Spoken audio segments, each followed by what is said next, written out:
kufikiria ubatizo hayo kwako. Weza kuwa unajua ubatizo ni nini. Ubatizo inatafsiriwa na watu mbalimbali kwa lugha mbalimbali kulingana na sawa watu wameelewa na kufahamu maana ya hiyo jambo. Nikusema kama mtu akielewa vibaya anitafsiri pia mbaya, kama mtu akielewa vizuri anaiongea vizuri sawa vile inahitajika.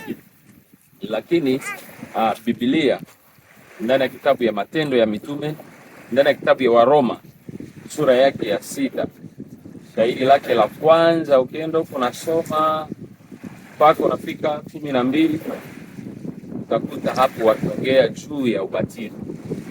Zaidi ya yote Paulo mwanzo hapa yuko anasema, ukianza tu hii shairi lake la kwanza hiyo sura ya 6 anasema tudumu katika dhambi tena ili neema iendelee. Ilikuwa inamaanisha nini? Kuna neema ambao imekuja kwetu, lakini ambao watu wamekamata kwa namna ambao haisiliwe ama ambao haingelibidi wapate kuikamata ndani yake, wakaifanya kuwa kitu kingine. Na wanaongea kwamba kwa ajili ya neema ambayo tuko nayo mtu anaweza kufanya jambo lolote kwake, hakuna tena tatizo, hakuna shida, sababu tumepata neema ya wokovu sawa na wao. Lakini Paulo yuko anauliza, kwa ajili ya neema tulio nayo ama tuliopewa, tuendelee tena kudumu ndani ya dhambi kusudi hiyo neema iendelee? Swali ilikuwa, lakini jibu ilikuwa ni hapana. Na yote akakuja sasa kuanza kutafsiria nini ambao alikuwa anamaanisha. Ukianza hapo 2 kutelemuka fika mpaka 3, akaanza kuongea kwamba hiyo dhambi haiko tena sehemu yetu sisi watoto wa Mungu, haiko tena maisha yetu sisi watoto wa Mungu. Sababu gani? Sababu wakati yote ambao tunakubali kukufa na Kristo, na kukufa naye kwa njia gani? Anasema kwa njia ya ubatizo. Hapo tunakuwa tumekufa katika dhambi, ni kusema tunaua dhambi. Akaonyesha kwamba ubatizo ni kufa na nani? Ni kufa na Kristo, lakini ambao ndani yake inamaanisha kufanya nini? Kuua kabisa matendo ambao ni dhambi ama kibaya ndani ya maisha yetu. Na hapo akaonyesha kwamba kama tumekufa na Kristo, tumekufa katika dhambi. Wakati Kristo alifufuliwa, alitoka katika wafu, alikuwa hana tena uhusiano na mabaya. Na ndipo hapo sasa wakati tunakuja batiza ndani ya maji, tunasema kwamba hiyo kukutia ndani ya maji, kuingia ndani ya maji, kuingiza mtu ndani ya maji, inamaanisha kumzika. Mzika juu ya nini? Sababu alikubali kufa kwa hiyo dhambi. Hasa wakati unatoka ndani ya maji, hiyo ni picha ya ufufuko ama ya kufufuliwa. Wakati unafufuliwa unakuwa mtu mwingine, mtu mpya. Hiyo kwa maana hiyo kitabu ya Wakorintho wa pili sura yake 5:17 hayo kunasema kama mtu akiwa ndani ya Kristo. Sababu hiyo ambayo tumeongea juu yake hapa Waroma 6 kunasema kama tukikufa ndani ya Kristo. Kusema tunakufa tunabakia ndani ya nani? Ya Kristo. Sasa Wakorintho wa pili 5:17 anasema kama mtu akiwa ndani ya Kristo, yeye ni kiumbe ambacho kiko namna gani? Kiko kipya. Ni kusema ile yenyewe uliua zamani, matendo ya zamani, dhambi, maovu, mabaya, haya na tena nafasi ndani yako. Na ndio kwa maana anaongea ule Paulo kwamba hiyo maneno ya kale yatakuwa yamepita na yote yanakuwa namna gani? Yote yanakuwa yako mapya. Akimaanisha nini? Wakati tunakuja kwa ubatizo, tunakuja kutangaza kifo na kufufuka kwa Yesu Kristo, tukisema kwamba na sisi tunakuja kukubali ama kuonyesha waziwazi kwamba tumekubali kukufa pia na kufufuka na Kristo. So, wakati tunafufuka na Kristo anayotushauria maisha ya zamani tusingelibakia tena ndani. Hiyo matendo ya zamani nayo ni matendo gani? Ni maovu, ni mabaya, ni hiyo dhambi ambayo tulikubali kukufa katika hiyo dhambi, kuiua, kuiharibu, tusirudie tena ndani yake. Ni kusema tuanze kutembea sawa vile Kristo ndani ya utukufu, nene maisha ambayo iko mapya. Na kwa yale ukiangalia pale 10, 11, 12 iko naongea kwamba Kristo alikufaka mara moja tu. Hapana mara ngapi? Mara moja tu. Yanamaanisha nini? Wakati umeelewa ubatizo ni nini na unakubali kufa na Yesu Kristo, ama unakubali kuja kubatizwa. Unapaswa kufanya mara ngapi? Lakini wakati wote ambao ulikuwa haujaelewa, ni kusema ulikuwa hauna kitu ambao umefanya. Hivi ubatizo unapaswa batizwa mara moja tu, wakati ambao umebatizwa na umeelewa kile ambacho uko unafanya. Lakini wakati ulibatizwa na hauelewi, haujui, sawa vile tulibatizwa tuko watoto ndani ya dini, tulikuwa tunajua nini? Tulibatizwa hata tuko watu wakubwa, lakini akili zetu hazikuambiwa, hazikutayarishwa, hatukufundishwa neno la Mungu. Na ndio kwa maana mitume ama wafuasi wa Yohana Mbatizaji walipokutana na mitume, wakati wako wanafundisha habari za Kristo, ikakuwa mambo mapya kwao. Na wakati walikuwa wakiangalia vitu vikiendelea, wakawauliza, ulibatizwa kwa ubatizo wa nani na namna gani? Wakasema, wa Yohana Mbatizaji. Yohana Mbatizaji alikuwa amefanya kazi ambayo Mungu alimtuma kuyafanya, lakini watu wakaja kwake wakabatizwa, hawakuelewa na hawakufahamu. Hao watu ilibidi wabatizwe tena. Sababu gani? Hawakuelewa, hawakufahamu jambo walilolifanya hapo mbele. Na hiyo haikukuwa makosa, sababu sasa walikuwa wameelewa na wamefahamu. Labda na wewe unaweza kuwa ulibatizwa, unasema kwa nini batizwe tena?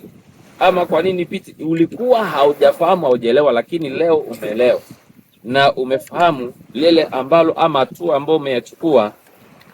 Maandiko nasema tutakufa katika dhambi mara moja tu. Nisema baada ya kutoka hapa tunaanza maisha mapya pamoja na Kristo. Nisema maisha maovu tunajitenga nayo, bali tunaendelea kumbeleza Mungu, na hiyo ndio baraka kwetu sisi wote. Na haiko tu kwa yule ama kwa wale ambao wanaenda batizwa, lakini kwetu wote ambao tulikubali hiyo njia, tunakuja tena kukumbushwa, kuambiwa la kufanya, ili maisha yetu iwe maisha iliyo sawa, tukingojea kurudi kwa Yesu Kristo, pate kuingia ndani ya hiyo raha ya milele ama ufalme wa Mungu. Hivi nakaribishwa kila mmoja, na hasa zaidi yule atakayebatizwa kwa programu ya siku ya leo, isikie huru, ikute na furaha, siku ya amani, siku ya furaha, siku iliyo tofauti na siku nyingine yote, ambao imani inawekwa hadharani waziwazi kwamba nilifanya nini?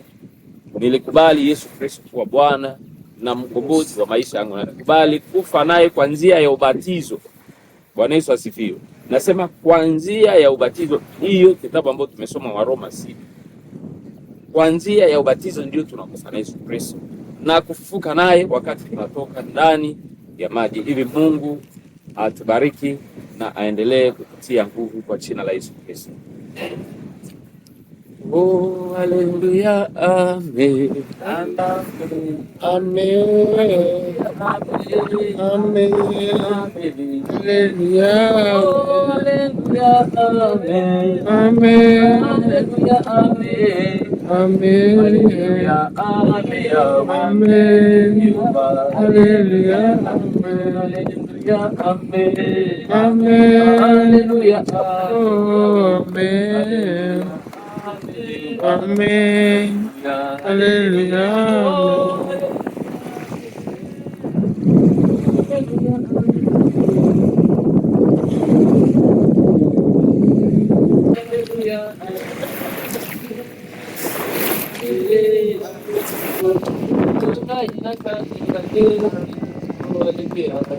Oh, amen,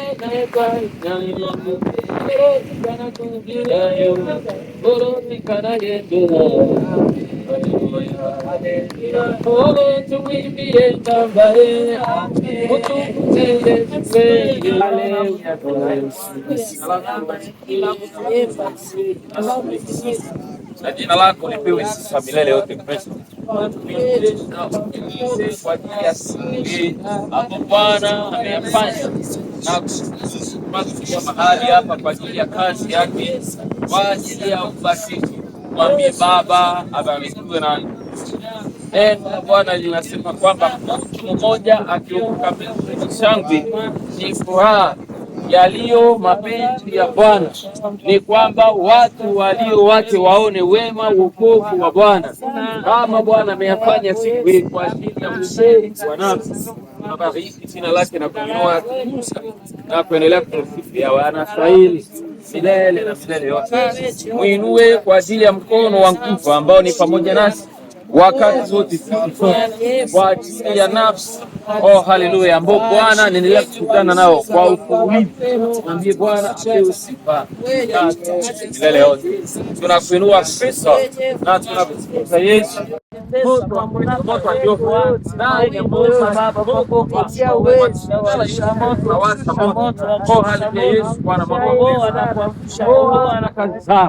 Majini tunawasha moto, weza wa bahari, maji unamtika Yesu, maatake mamenase yote tunafunja, nguvu zao kazi zao tunapomoa, tunawasha moto ndani. Haleluya, kwa jina la Yesu Kristo wa Nazareti, Bwana na mkombozi mfalme, Baba wa uzima, moto wa Yahweh, moto wa Kristo, weza wote kutoka milima, kutoka mabonde, kutoka baharini, tunaangusha, tunayavunja kwa uwezo wa jina la Yesu Kristo wa Nazareti. Tunatangaza mkono wa Bwana, nguvu za Bwana, maajabu na makubwa ya Kristo, hasa ufungulivu haleluya yao Kristo, ukombozi katika Kristo Bwana wetu, kwa jina la Yesu Kristo wa Nazareti, Bwana na Mungu aliye hai.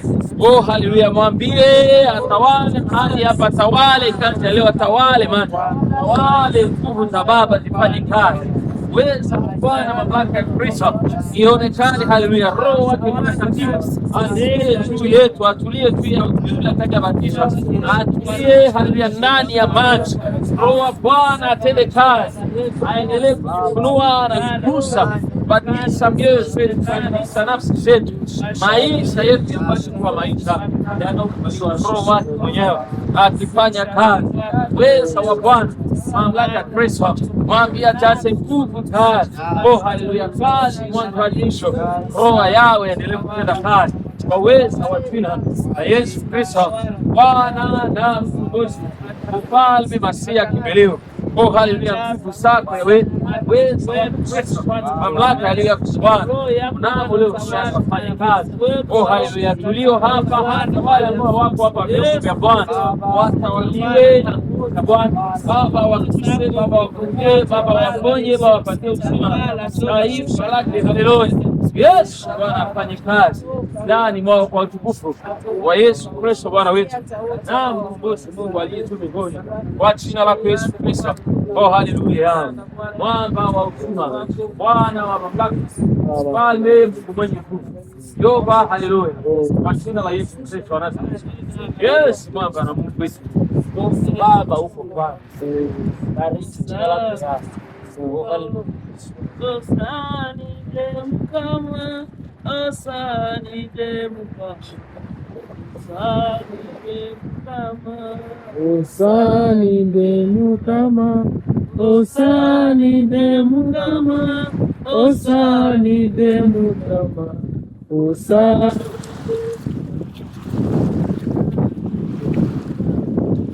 osani demukama, osani demukama, osani demukama, osani demukama, osani demukama, osani haleluya, osani haleluya, osani haleluya, osani haleluya, osani haleluya.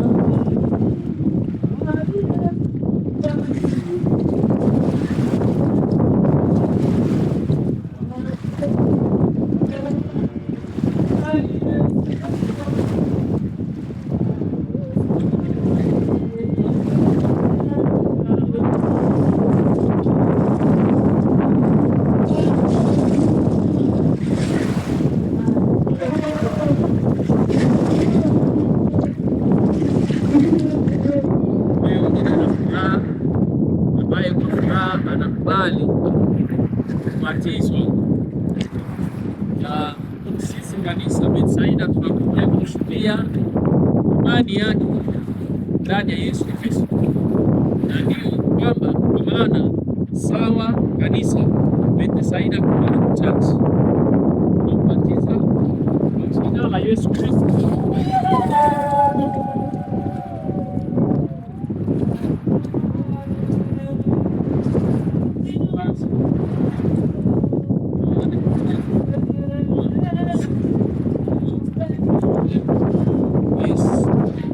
kama wewe. Bwana kuwezesha safari vita na majaribu na maisha hadi atakapo ndani ya Yesu Kristo.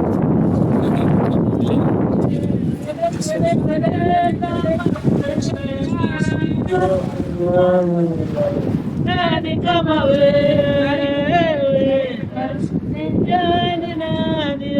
Nani kama wewe? Nainua Mungu wangu leo. Nani kama wewe? Napenda miguuni pako na kuinamia Bwana, heshima na utukufu Baba. Nimekuja nikuinue, nimekuja nikupende, miguuni pako na kupenda. Nani kama wewe?